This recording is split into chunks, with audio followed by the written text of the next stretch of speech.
मैं चुनाव जीत करके आऊँगा या नहीं आऊँगा, मैंने जनता से कहा है कि मैं रोजगार दूंगा। अगर मैं आपके पॉकेट में 2 रुपया दे सकता हूं रोजगार के माध्यम से, तो आप अपने लिए स्वास्थ्य पा सकते हैं, बेहतर शिक्षा पा सकते हैं। मुझे इसके अलावा कुछ नहीं। मैं बोलूंगा सभी नेतागण केवल ये वादा करें कि रोजगार देंगे, रोजगार देना चालू करें, वोट अपने आप उनके नाम पे होगा। हम लोगों को आज की डेट में जाति पाति से ऊपर उठना करके देश के विकास के बारे में केवल बात करना चाहिए, हिंदू मुस्लिम का बात नहीं करना चाहिए। नमस्कार, मैं हूं आफ्ताब आलम। स्वागत है आपका हमारे चैनल पर। अभी हमारे साथ मौजूद हैं बिस्फी विधानसभा क्षेत्र से भारतीय मित्र पार्टी के उम्मीदवार इंद्रजीत कुमार। तो सबसे पहले स्वागत है आपका हमारे चैनल पर। धन्यवाद सर। तो सबसे पहले मैं ये जानना चाहूँगा कि बिस्फी विधानसभा क्षेत्र से आप चुनाव लड़ना चाह रहे हैं, तो सबसे पहले आप ये बताइए कि आप चुनाव क्यों लड़ना चाह रहे हैं? मैं चुनाव इसलिए लड़ना चाहता हूं कि वर्तमान समय में जो आप देख रहे हैं हमारे बिस्फी विधानसभा क्षेत्र का जो विकास है, कितना विकास है।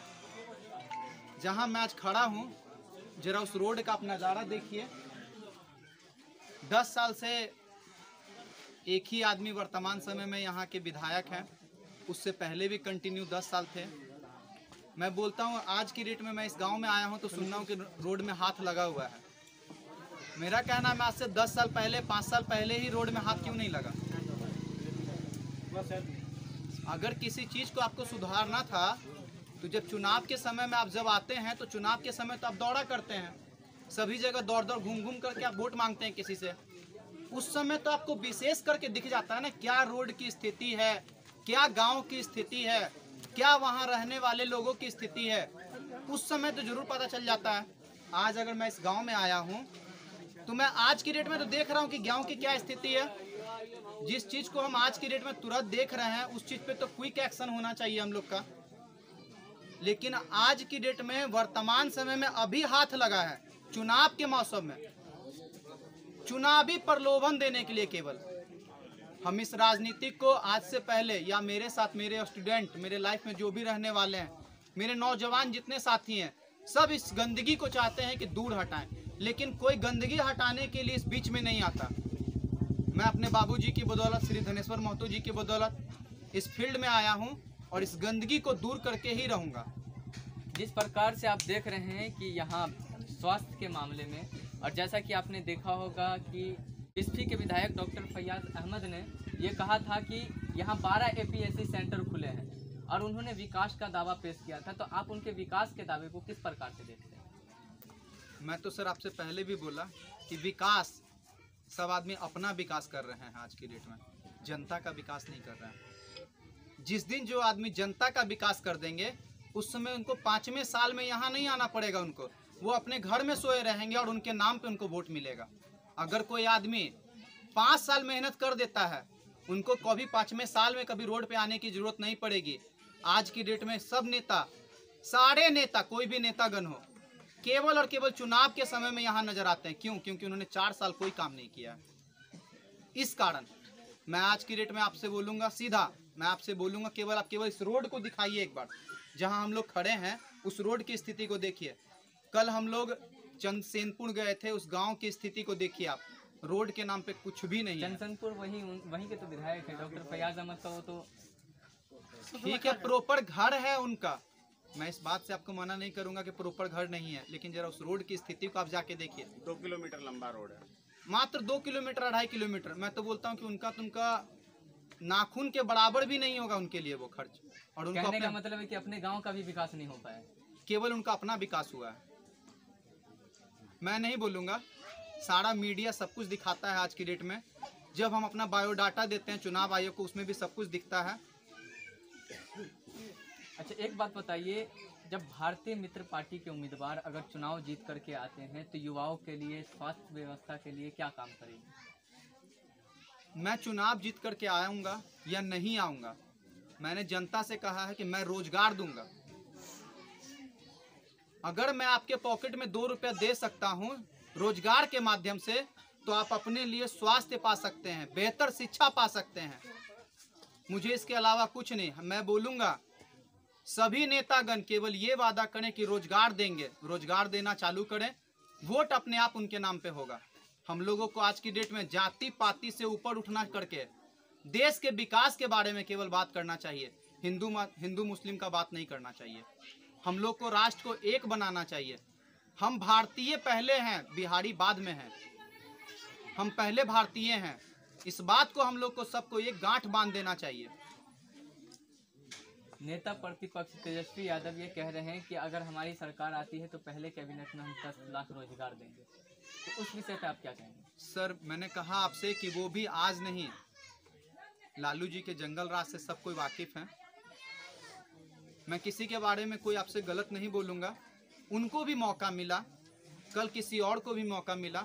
आज की डेट में उनके पार्टी से ही कोई है, विधायक उनके पार्टी के ही हैं, उनको करना चाहिए था ना। रिलायंस धीरू भाई अंबानी चले गए, लेकिन मुकेश अंबानी के पास क्या कोई समस्या होती है तो हम लोग मुकेश अंबानी को फ़ोन करते हैं?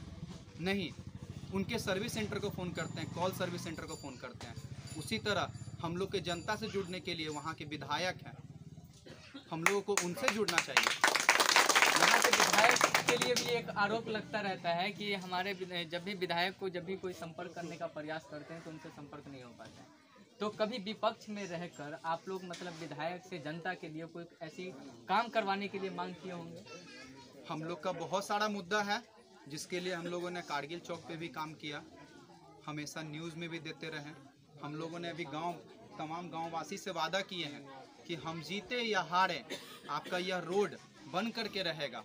हम लोगों से जहां आपसे सम्मत हो आप मेरा साथ दीजिए, मैं आपके साथ में चलता हूं। मैं जीतूं या हारूं उससे कोई फर्क नहीं पड़ना, मैं आपके साथ में हूं। जब आपको मुझे ज़रूरत हो आप मुझे साथ में लेके चलिए।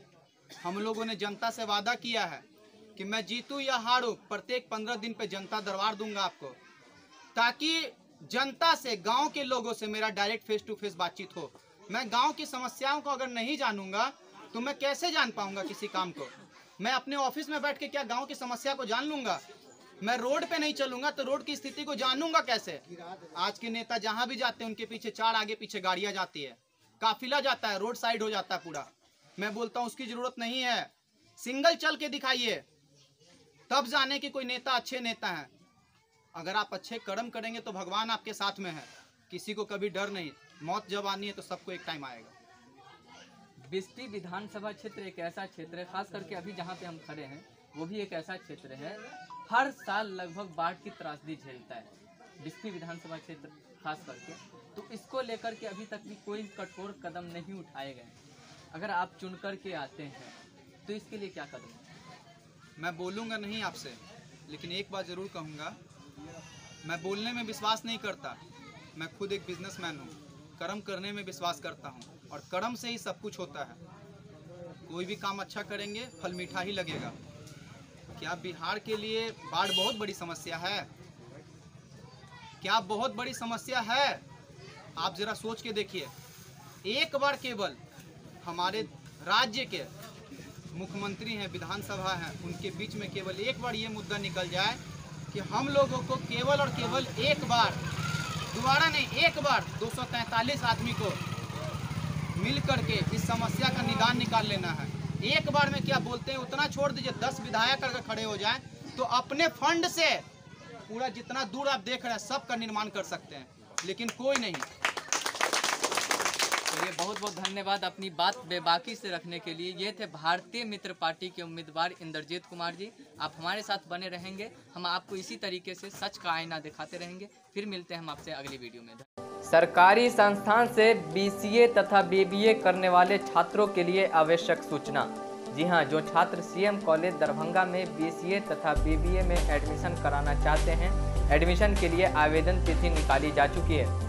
एप्लीकेशन फॉर्म जमा करने की तिथि 22 सितंबर से 19 अक्टूबर 2020 तक है। 28 अक्टूबर को लिखित टेस्ट लिया जाएगा तथा 1 नवंबर को वाइवा लिया जाएगा। 12 नवंबर को कॉलेज के द्वारा मेरिट लिस्ट घोषित किया जाएगा। 23 नवंबर से 28 नवंबर तक नामांकन लिया जाएगा। 3 दिसंबर 2020 से 10:30 बजे सुबह से वर्ग संचालन होगा। BCA में नामांकन कराने हेतु इंटरमीडिएट में कम से कम 45% मार्क्स के साथ arts, science and commerce with mathematics वहीं बीबीए में नामांकन कराने हेतु इंटरमीडिएट में कम से कम 45% मार्क्स के साथ आर्ट्स, साइंस एंड कॉमर्स होना अनिवार्य है। आपको बता दें कि कुल सीटें बीबीए तथा बीसीए में 60-60 हैं।